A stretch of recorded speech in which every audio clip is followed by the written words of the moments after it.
Argentina যেহেতু সাম্প্রতিক এখন ওয়ার্ল্ড চ্যাম্পিয়ন, আমরা ফুল ফর্মে আছি। প্রথম ম্যাচ কানাডার সাথে ইজিলি 2-0 জিতছি।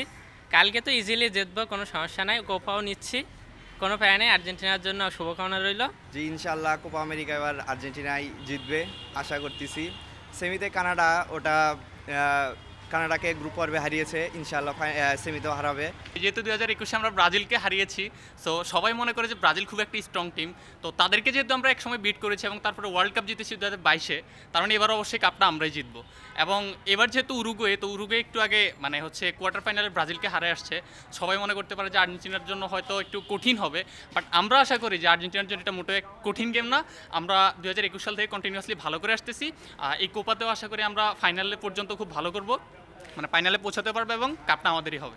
শুধু এবারই না, যতবারই কানাডার সাথে খেলা হবে ততবারই আর্জেন্টিনা জিতবে, এটা বলার অপেক্ষা রাখে না। আর শুধু এবারই না, আগামী 3 থেকে 4 বছর যত ফুটবলের সেশন আসবে সবগুলাই আর্জেন্টিনার জন্য বুক করা আছে। আর্জেন্টিনা ঠিক যেভাবে ছন্দ রাখার কথা সেভাবে ছন্দ রাখতে পারিনি, কারণ আর্জেন্টিনা ওয়ার্ল্ড কাপ চ্যাম্পিয়ন। আমরা জানি যে এই টিমের ক্যালিবার কতটুকু। সবচেয়ে বড় কথা, মেসি নিজেও এবার অতটা ফর্মে নাই, ইনজুড সমস্যা আছে।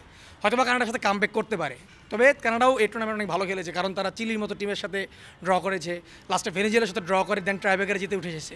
এত সহজ না। আর কোপা আমেরিকা আমরা জানি যে এটা অনেক শরীরের খেলা বেশি, ফিজিক্যাল অনেক বেশি টাফ, ফিজিক্যালি টাফ সবচেয়ে বেশি। তো এটা যে কোনো কিছু হতে পারে, বাট আমরা আশা করি আর্জেন্টিনা জিতবে, আর্জেন্টিনা চ্যাম্পিয়ন হবে আবার। কারণ অবশ্যই বিগ স্টেজ মানেই বিগ প্লেয়ারদের জন্য, মানে মেসি ডিমারি একটা গোলও করে না এইবার। তো আশা রাখি কিছু করবে, ইনশাল্লাহ জিতবে আমরা।